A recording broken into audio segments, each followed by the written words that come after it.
Good afternoon, everyone. I'm Dr. Chaur-Jong Hu, the Director of Dementia Center, Shuang Hospital, Taipei Medical University. The Dementia Center is funded by National Health Research Institute this year to promote dementia care and update the dementia knowledge for physicians and dementia care team members. We will have 11 masters contributing to this continuous education program, Frontier in Dementia Research, master lectures. The master of this month is Professor Takeshi Iwatsubo from the University of Tokyo, Japan. Professor Iwatsubo is the head of a unit for early and exploratory clinical development and chair professor of the Department of Neuropathology, the University of Tokyo Hospital, and the Graduate School of Medicine of University of Tokyo. He also is the PI of Japanese Alzheimer's disease Neuroimaging Initiative. He is a world-renowned expert in neuropathology and of neurodegenerative disease. Professor Iwatsubo's research extensively incorporated biochemistry and molecular cell biology approach. His work contributes to elucidation of molecular mechanism of amyloid accumulation, γ-secretase complex formation, and phosphorylated α-Synuclein in AD, DLB, and PD.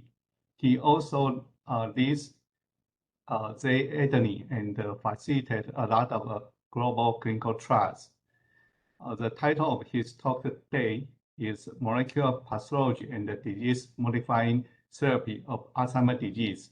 Let's welcome Professor Iwatsubo, please.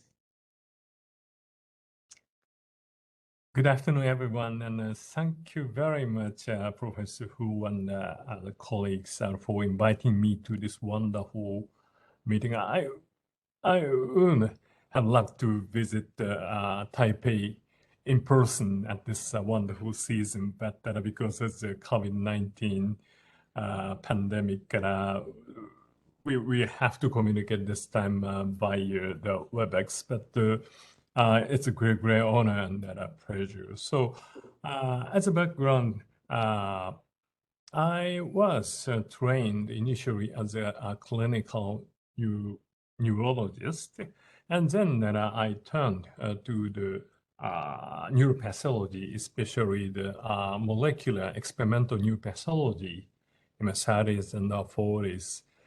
But about 15 years ago, I became convinced that I must back translate the fruit of basic research on molecular pathogenesis of Alzheimer's disease back to the clinic because the mechanism-based drugs that are collectively referred to as disease-modifying therapies were emerging from the beginning of this 21st century. And I was convinced that I have to take the responsibility to bring them back to clinics. So I have made my title as a molecular pathology and disease-modifying therapies of Alzheimer's disease. Okay,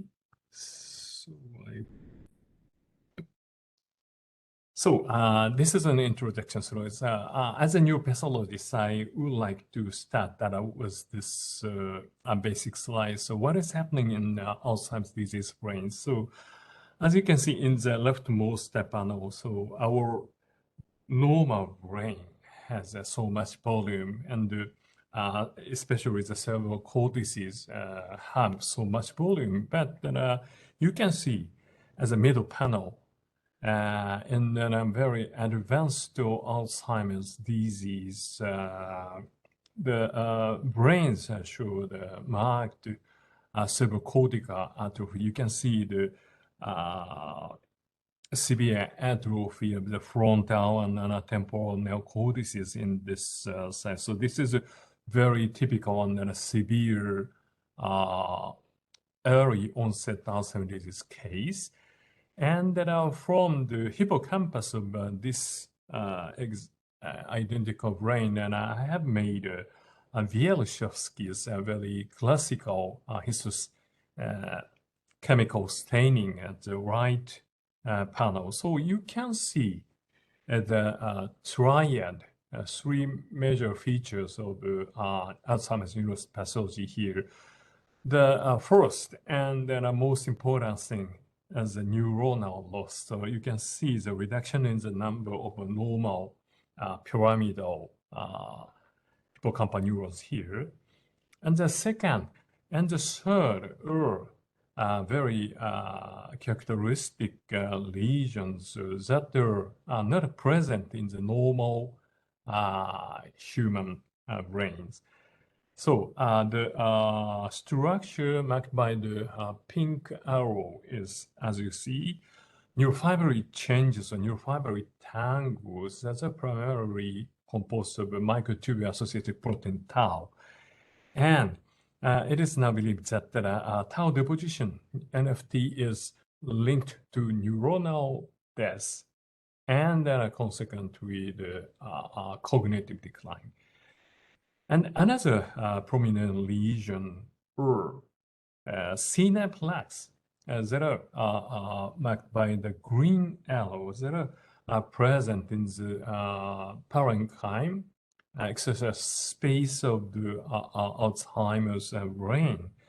And then they are composed by beta amyloid or beta peptides. And I would like to tell you in the following couple of slides that there's ample evidence that senile plaque deposition process is linked to the pathogenesis of Alzheimer's disease. So there is a prevailing hypothesis called amyloid hypothesis that postulates that the amyloid deposition, or more correctly, the process leading to the deposition of amyloid is causative to Alzheimer's disease. So the below scheme shows one of the consequences whereby a beta deposition leads to dementia. So the cause of beta amyloid deposition may be multifold. In some cases, the upregulation of beta production may lead to deposition, or in some cases, the reduced level of clearance or degradation of beta may be the cause, or simply aggregation may be upregulated as a cause of beta deposition. So whatever the cause may be, beta amyloid formation and deposition subsequently leads to neurodegeneration, including the tau deposition and eventually the failure of neuronal circuit of the cerebral cortex core and lead to dementia. So this is a prototypic view of the amyloid hypothesis. So I have pasted the portraits of two big names in Alzheimer's disease research. So one is on the left, Professor Dennis Selko of Harvard University, and the right one is a portrait of Professor Yasuo Ihara, who is the founding leader of molecular Alzheimer's science here in Japan, and then my mentor. So Yasuo Ihara was the first postdoc researcher of Dennis Selko in early 90s at Harvard. And then at that time, they were very intensively studying the neurofibril tangles and not the senile plaques. But Dr. Selko in mid-80s turned to the beta amyloid research the researchers are called Baptist. And Yasuyama has been a very, very tough tau researcher, Taoist. But in his later careers, he paid so much attention on the beta research. So there has been a reason for those researchers that are being inclined to the more and more to the beta research, because there was a strong supporting evidence for the amyloid hypothesis. That's threefold. The first thing is that the beta amyloid is very highly specific to Alzheimer's disease, and tau deposition are seen in some other neurodegenerative diseases. The second point is chronology. So beta amyloid deposition is the earliest pathological change in the progression of Alzheimer's pathology. And the third point is definitive. So the familial Alzheimer's disease mutations that have been found in early to mid 1990s, were altogether shown to increase the change in beta production to lead to a beta aggregation deposition. So based on the amyloid hypothesis, a beta peptide is deemed as the optimal therapeutic target. And in turn, successful anti-beta therapy eventually proves the correctness of the beta amyloid hypothesis. So this is a small cartoon showing the process of a beta deposition from its precursor APP. So as you see, APP is a once membrane spanning protein, and it undergoes two-step cleavage. The first one is a beta-secretase cleavage taking place by the base 1 aspartate protease at the extracellular space as a shedding. And the produced 99 amino acid stab-like fragment undergoes the second cleavage by the γ-secretase. And a beta as about 40 amino acid length peptide or released into the extracellular space. And then probably normally it is degraded or cleared outside the brain, but when it escapes the clearance pathway from the synapse. And early pathobiochemical study in the 1980s have shown that there are multiple variants of the carboxy terminal extent or length of a beta peptide, and the major species are a beta 42 ending at the alanine 42, or a beta 40 ending at the valine 40. And the biochemical analysis of the Alzheimer brain showed that a beta 42 is in many cases rich in brain amyloid, and a beta 40 also is abundant, but at the cellular level, it has been shown that a beta 40 is predominantly secreted species, and a beta 42 comprises only the 10% of the total secreted beta. So the early prominent question was, what is the pathogenic significance of these two major species? And then, as shown in the right panel, Dr. Peter Lansbury, who was the associate professor of Massachusetts Institute of Technology in early 90s, have shown very, very interesting in vitro aggregation results. And so he was originally a synthetic chemist, so it was very easy for him to synthesize a beta 42 or 3940 peptides by his hands. So the experiment that he has started was very simple. He compared the aggregation property is beta 42 and the short length 39 or 40 species. And he has seen that beta 42 aggregates much faster than 40 in vitro. So he assumed that the minute, very trivial variation in the carboxy terminal extent that may be the key to the amyloidogenesis. So in my early career, when I started my small group at the University of Tokyo in early 90s, I have read this paper that was published in a biochemistry magazine, and quite intrigued.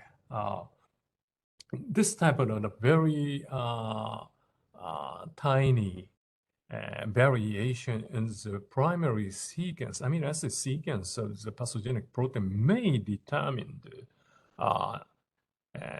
pathology. So that is a very great idea. So I wanted to test this on histopathology.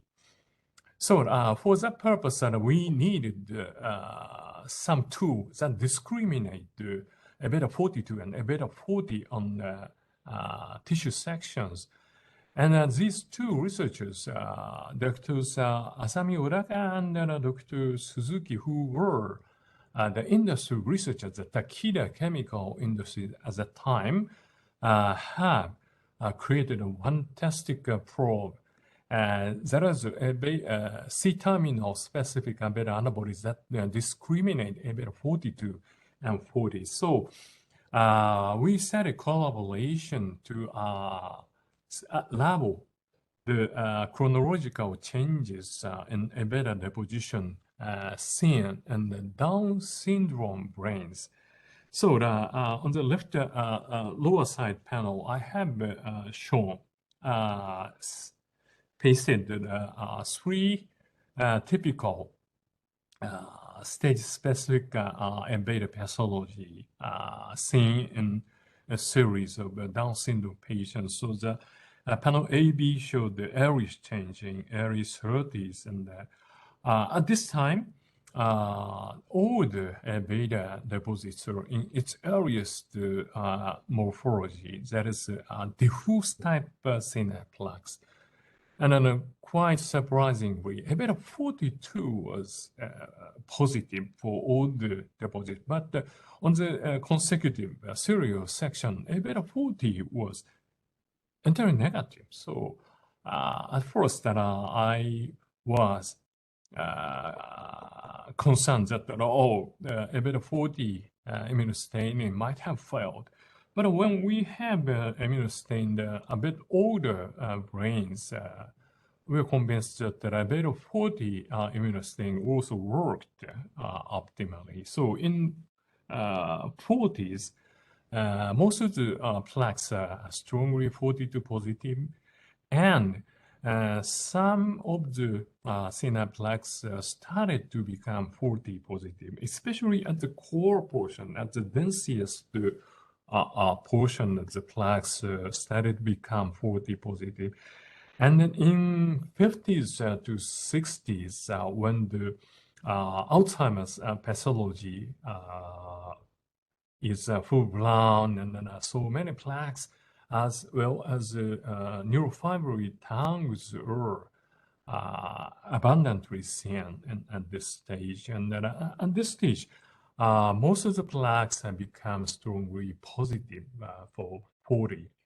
So from these observations, we have seen that beta 42 is the initially deposited species in the chronology of Alzheimer's pathology. And then beta 40 comes later, but the time lag is so prolonged in human brains in vivo.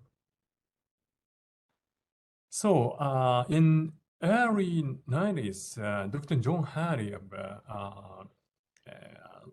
University College London have made a fantastic discovery that amyloid precursor protein gene is one of the early onset autosomal dominant inherited Alzheimer's disease. So this is the first FAD gene identified, and then I am showing the location of the representative APP mutation linked to the Alzheimer or related diseases.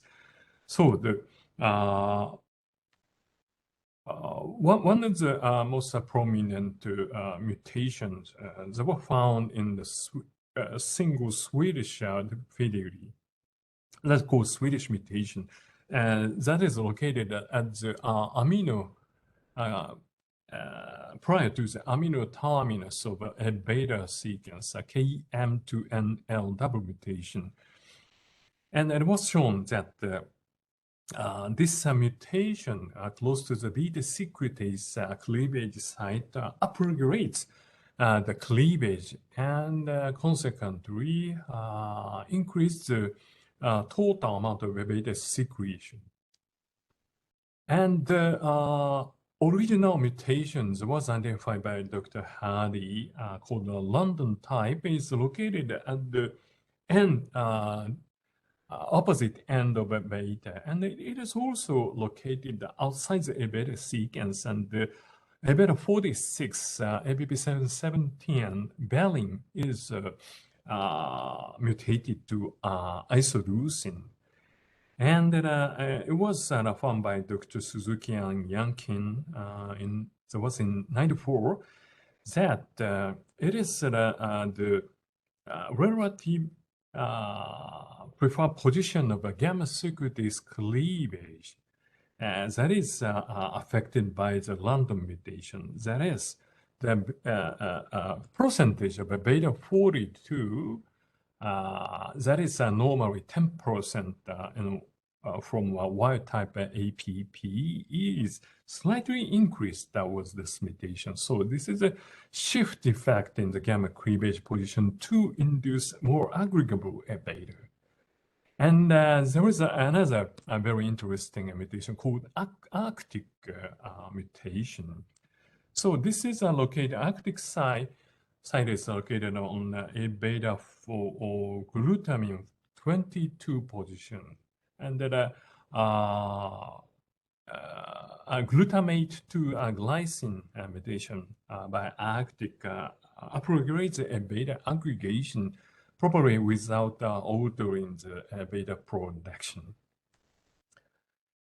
And in 1995, another very important familial AD gene, that is a presenilin, were identified. And then from 96 to 97, there had been dog race for all the Alzheimer researchers to identify the pathogenic effect of the presenilin mutation. And then here, I'd like to show you very old work of my close colleague, Professor Tomita, Taisuke Tomita, who is a PI of Alzheimer's laboratory at the University of Tokyo Pharmaceutical School.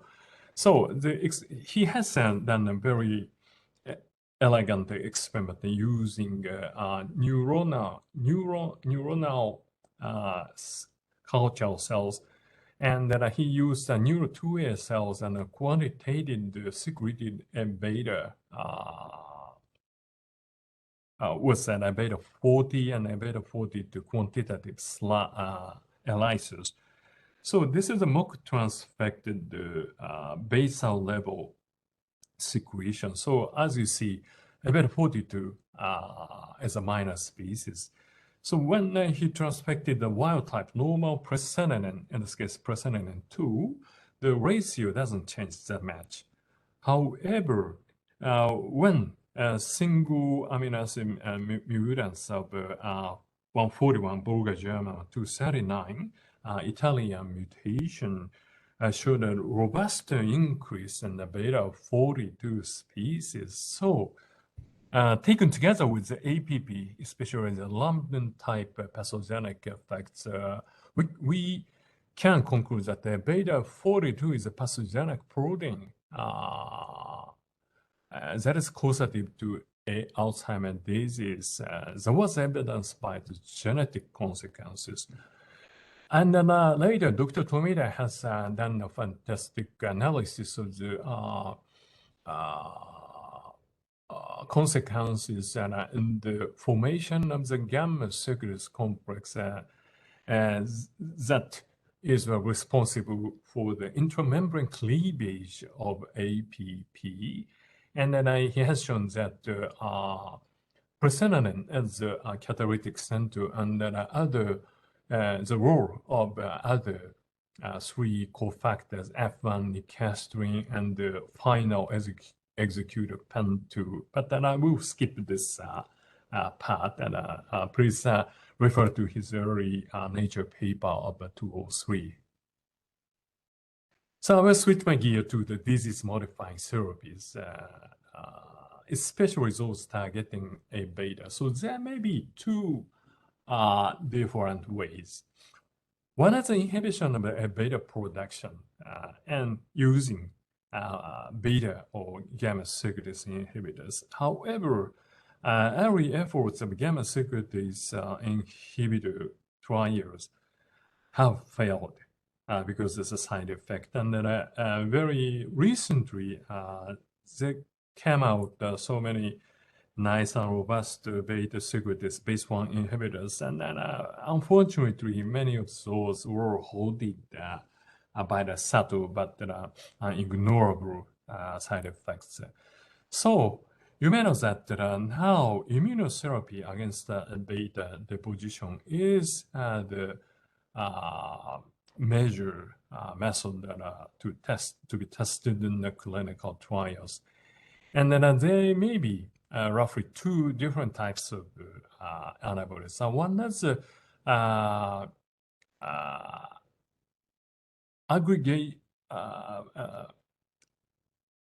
directed to the aggregated form of beta, and then aducanumab, donanemab, and some other recent antibodies belong to this type. And the antibodies upregulate the phagocytosis by microglia cells.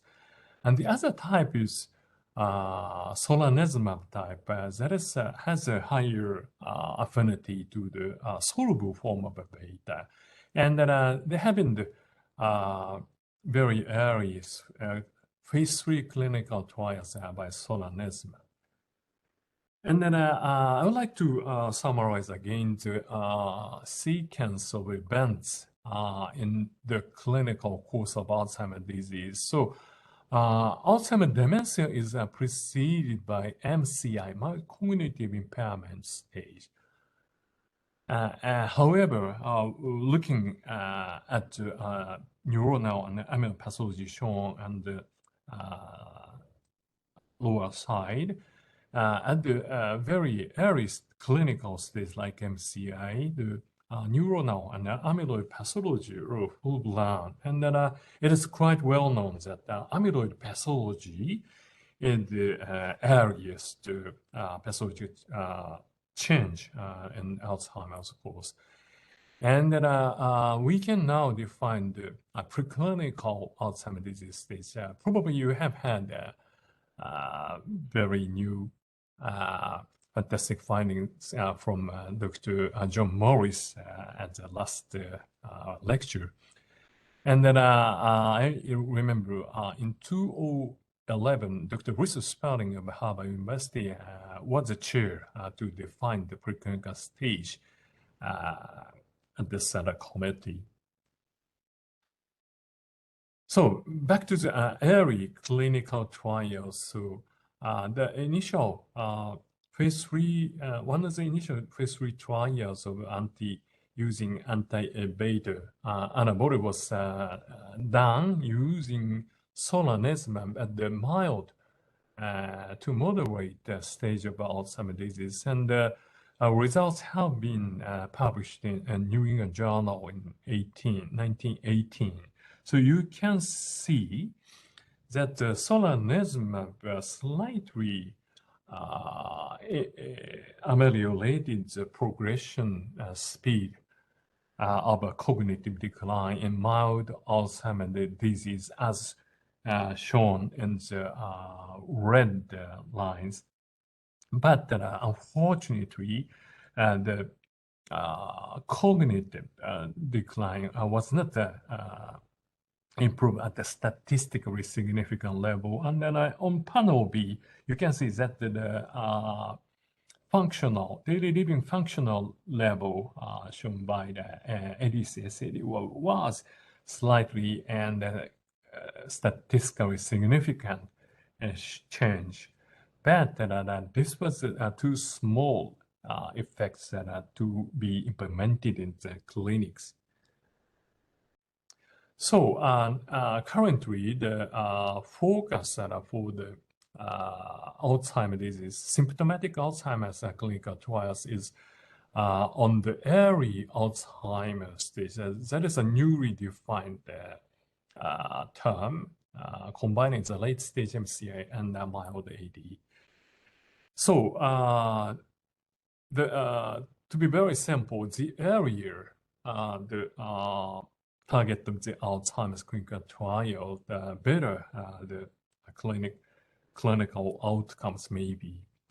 However, it is very difficult to complete the dedicated clinical trials at the very mild or asymptomatic stages. So consequently, the DMT trials require biomarkers, including imaging biomarkers.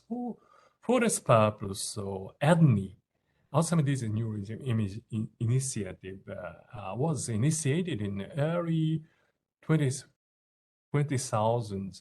for the biomarker evaluation and the development of disease-modifying therapy. And this was done in the non-competitive public-private partnership setting. And the initial ADNI was, of course, started in America, and European, Australian, and Asian activity, including the Taiwan activity, readily spread it into the worldwide. So it's a PPP basis, and then they have got so much funding from NIA and also from the public sectors, private sectors. So in 2007, we have studied the Japanese ADNI. So this was the first longitudinal observational study for the imaging fluid biomarkers that may predict or surrogate the clinical progression. And the beauty of this project was we have insisted on using an identical protocol to that of US ADNI. The initial focus was the MCI stage, MCI due to AD. So this is a 7-year study. We recruited 38 clinical sites. The initial goal was 600. That was a very high goal. And then at the end of this study in 2014, we have recruited 537, and we have done volumetric MRI, FDG, amyloid PET, and blood sampling, ApoE genotyping, and then CSF sampling, and also clinical and cognitive assessment. So we also got public funding, but probably the size was less than half of the original US studies. But we have tried very hard to establish the PPP with Japanese companies. So most of the imaging companies, farmers got together, and PPP in the pre-competitive setting for the DMT creation was initiated.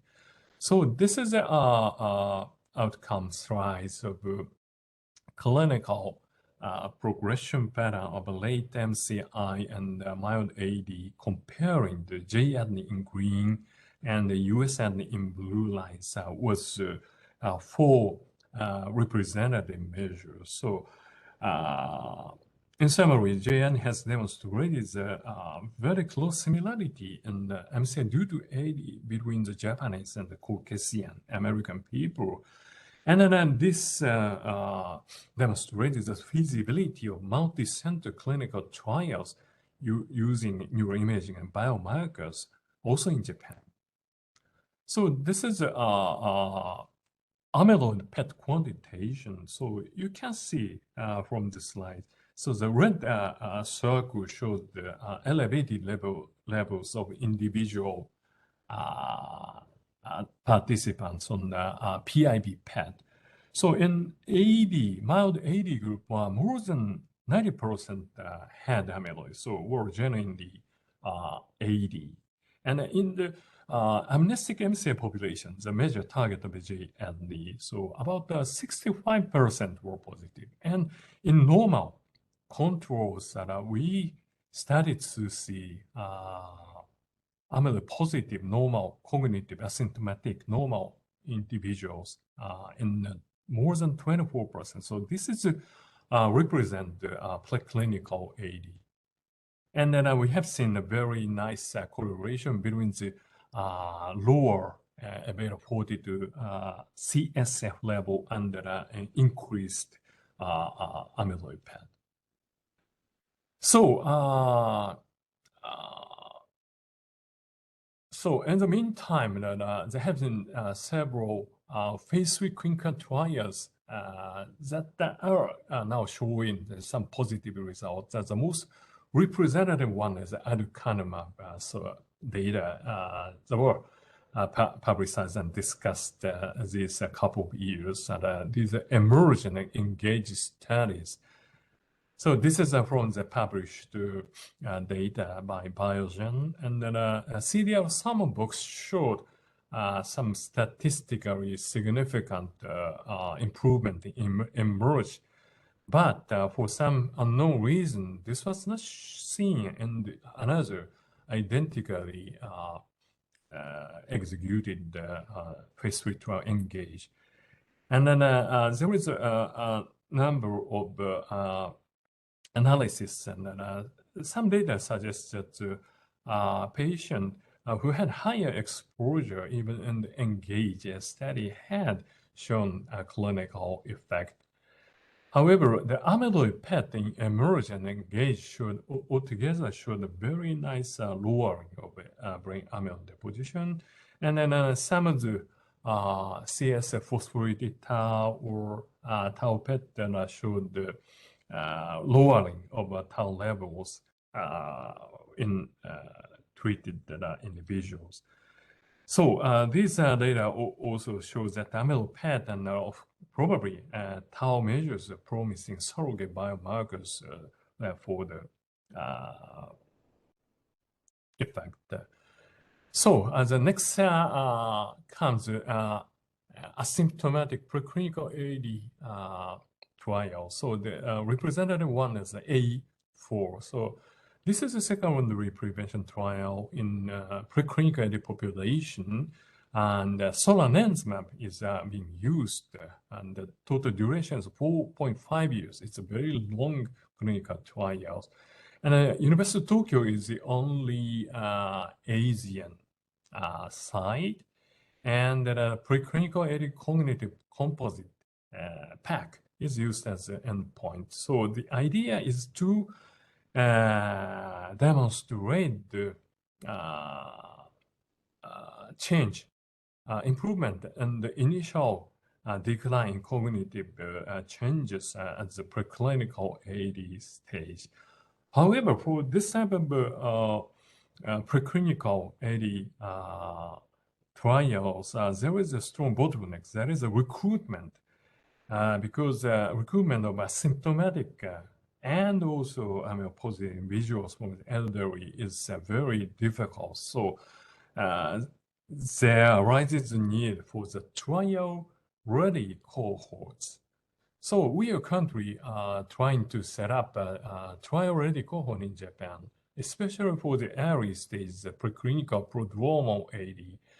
So the target population is very wide, elderly volunteers, and then from many resources. So we initially invite them to the web study, and then we get the basic information and conduct some screen-based cognitive testing like CogState.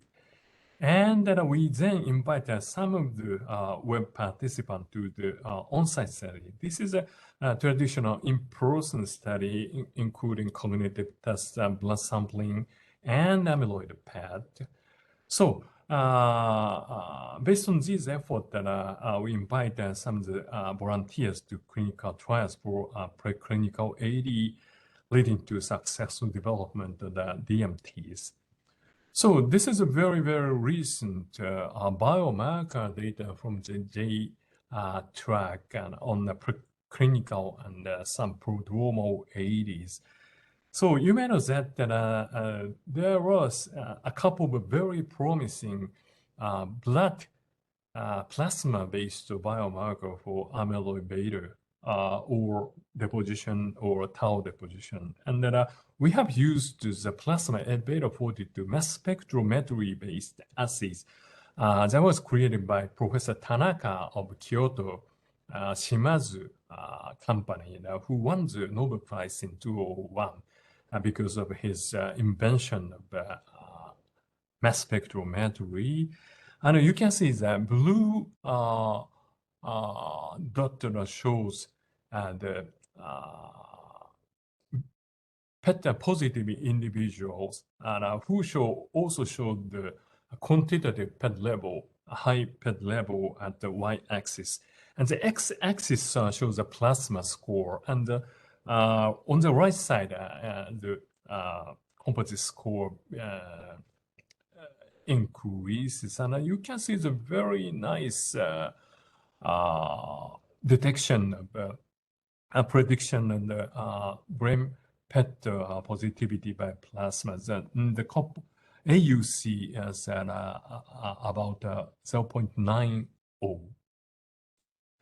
So what comes the next stage prevention trials on preclinical AD? So the representative one, or the A4 study I have shown, and the AHEAD study.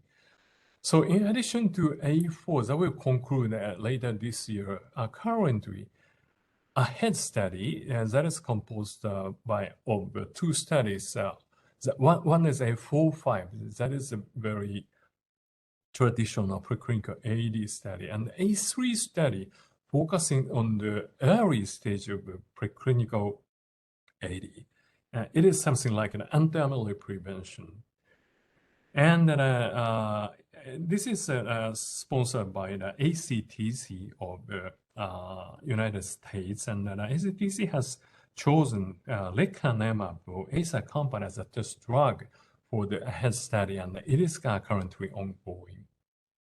So to conclude, I would like to summarize the future direction towards prevention of AD, especially targeting beta. The first thing is that the DMT targeting beta should be done prior to the clinical manifestation of dementia. And the preclinical AD prevention trials are like for AHEAD or currently ongoing based on the trial-ready cohorts. So we can compare the AD prevention by pharmacological measures compare this with other lifestyle-related circulation disorders. So we are controlling blood pressure and cholesterol levels to reduce the risk of atherosclerosis and reversible vascular events. So in a similar fashion, Alzheimer's disease could be treated by anti-amyloid therapy before memory symptoms begin. So that's all, and I would like to stop here, and then I will be happy to take any questions. I'd like to show you the portraits of our colleagues at the Department of Neuropathology. So they are mostly young researchers and grad students working in the experimental studies. And then on the left-over side, I like to show you the members of professional clinical study researchers at the University of Tokyo Hospital. So yesterday I have taken the photo of the cherry blossom at the University of Tokyo at the main gate. So next time, I would like to see you all at the University of Tokyo campus. Thank you very much for your attention. Thank you, Professor Iwatsubo. He reviewed the milestone research of amyloid theory for us. It's very important for the disease modifying therapy. And I think Professor Iwatsubo also raised a very important idea about the trial-ready cohort.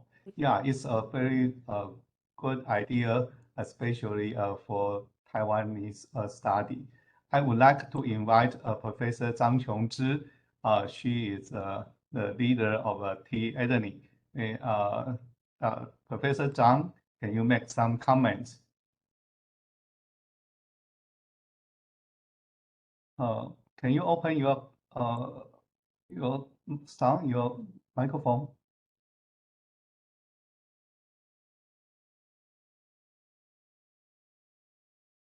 Okay, we will try to solve the technical problem. I would like to raise the first question. The amyloid theory has been challenged a lot because most of the clinical trial fail. Do you still believe amyloid theory is correct, or we should consider the other pathophysiology mechanism? Thank you. Yeah, thank you very much, Hello, for the very important question. So theoretically, as I have shown in my early slides, I believe there is a cause and result, consequence that is strongly evidenced by a rare example of autosomal dominant inherited Alzheimer's disease.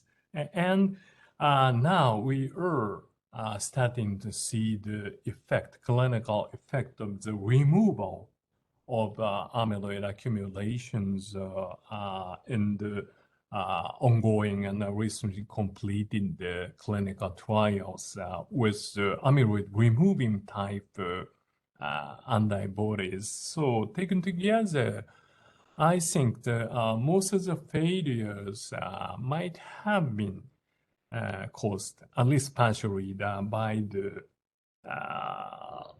later stage of the target disease population.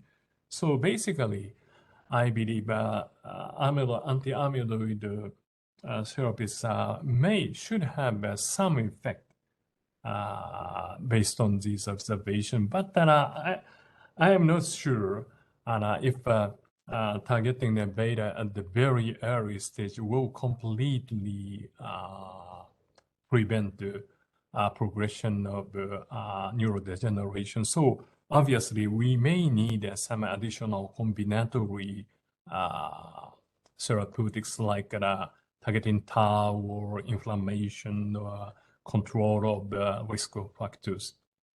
That's my current view. Yeah, thank you. Okay, Professor Zhang is coming. Please.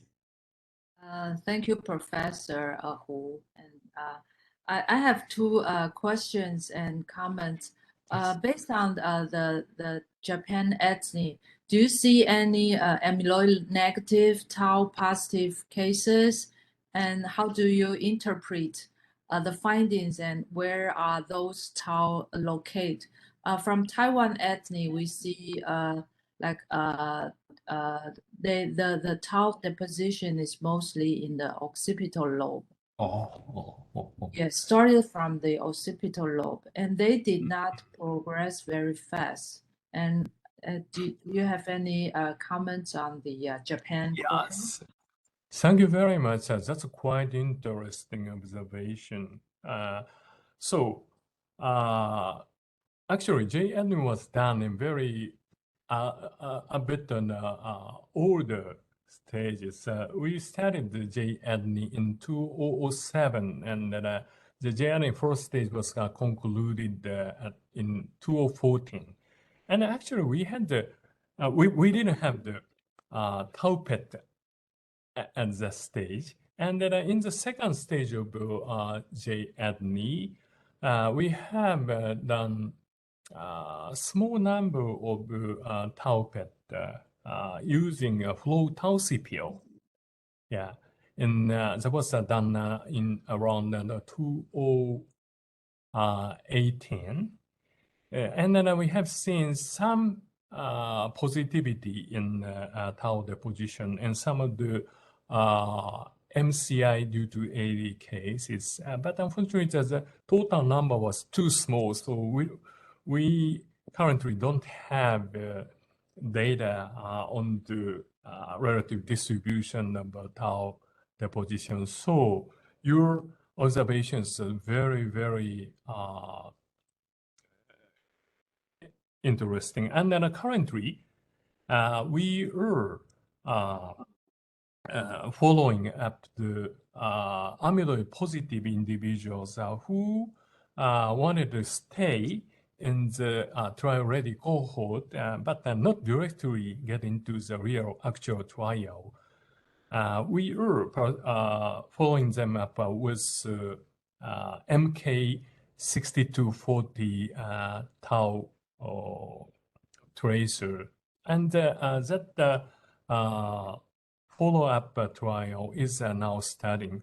So, as I mentioned, the target population is limited to those who already have amyloid. So we cannot compare those population with your observation cohort.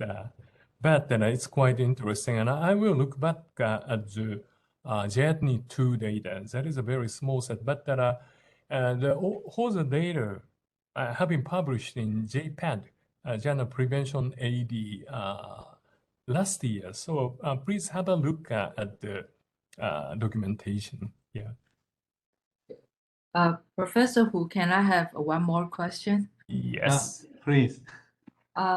So in our cohort, there is also one big question is that patient, they look like Alzheimer's disease. They have very impaired short-term memory and they decline, but they have negative amyloid and negative tau. What is your suggestion for the diagnostic workflow? And thank you. Yeah. So that's a very important question. So as I have shown you in the J-ADNI 1 cohort, we also have seen less than 10% but amyloid negative participant who were classified as mild AD dementia clinical diagnosis. And then because we didn't have a tau PET at that time, we haven't clarified the nature, pathological nature of those individuals. But one possibility may be that they have some sort of other types of dementia, like there's a possibility that they have the tangle-only dementia, or algiophilic grain dementia, or some other type of frontotemporal dementia, or whatsoever. Yeah, so use of different types of additional biomarkers will lead us to diagnose them very correctly. Thank you. Thank you. Okay, there are two questions from our audience. The first one is, what is the method of plasma A-beta 42 measurement in A4 study? Yes, thank you very much. So, yes, and in ahead, and also our trial-ready cohort J-track status, and we are quantitating the plasma beta 42 ratio or levels, and the original ahead study is using the C2 and WASU based Randy Bateman and Dave Holtzman, spin-off company. C2N is quantitating about a 40-40 ratio for AHEAD. That is sponsored by ASI. Yeah, and the method is also based on the immunoprecipitation mass spec method. And in our Japanese trial-ready cohort study, we have utilized the Shimazu method. That also is very similar IP mass method. But you may know that Shimazu and their academic collaborators have created a very, very interesting composite score. And that is reinforced by the standard A-beta-related peptide. And it looks like the composite is better than the simple ratio of 40-40. Okay, thank you. The second one is raised by Dr. Li Kai Huang. Dr. Huang contacted you by email.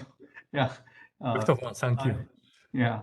He asked the question, why amyloid deposition reach part 2 in a stage of AD?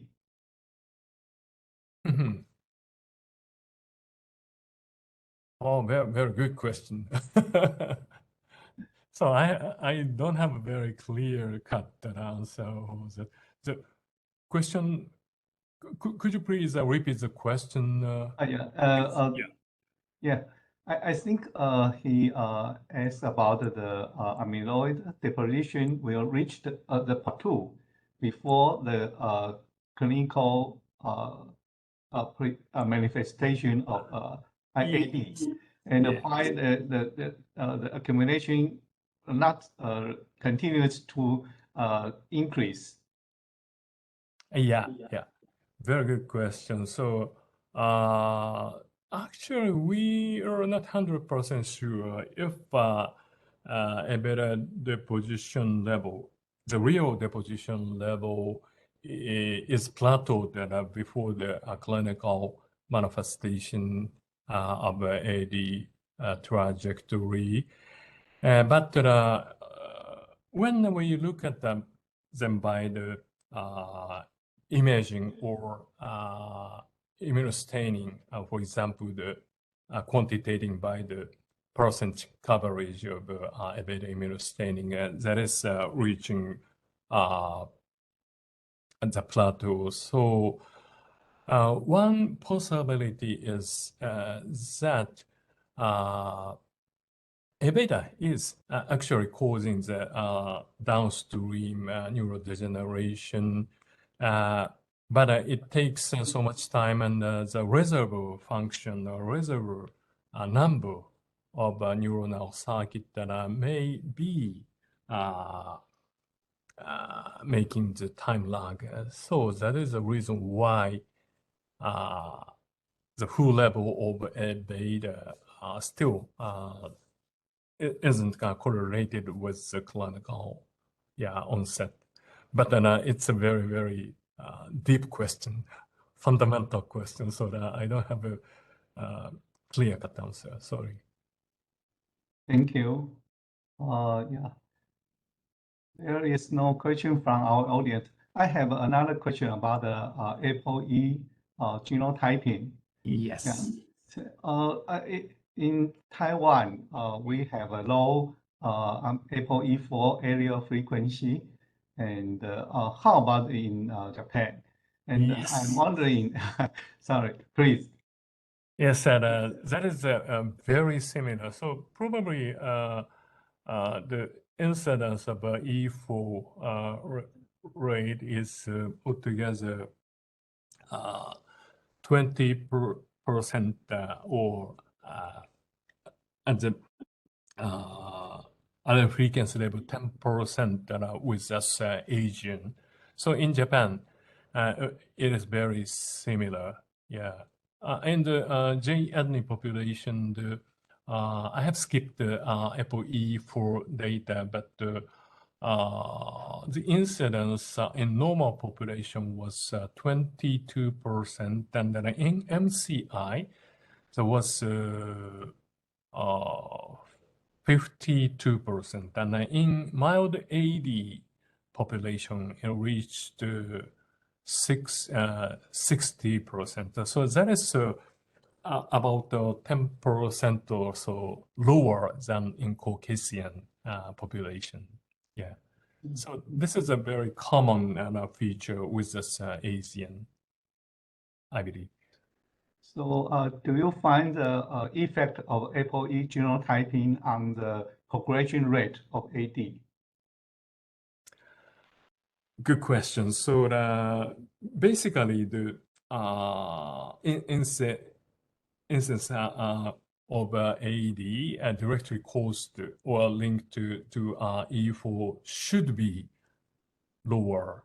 But with Japan and also I think with Taiwan nation, the longevity may be canceling the lowering effect, the lesser number of epsilon 4. So that's the reason why total number of AD population is not low or even higher, compared with some of the Western nations. What do you think, Professor Hu? Yeah, I agree, and this is a good reason to explain our AD instance and the progression rate of AD in our country. Thank you so much. Because the time is limited, we would like to close this lecture here, and we thank Professor Iwatsubo again for his wonderful talk, and we hope we can meet him in person in Taiwan or in Japan in the near future. Thank you. Thank you very much. Thank you. Good luck with the dementia researchers all in Taiwan. Thank you very much. Thank you. Bye-bye. Goodbye, everyone. Bye. Bye.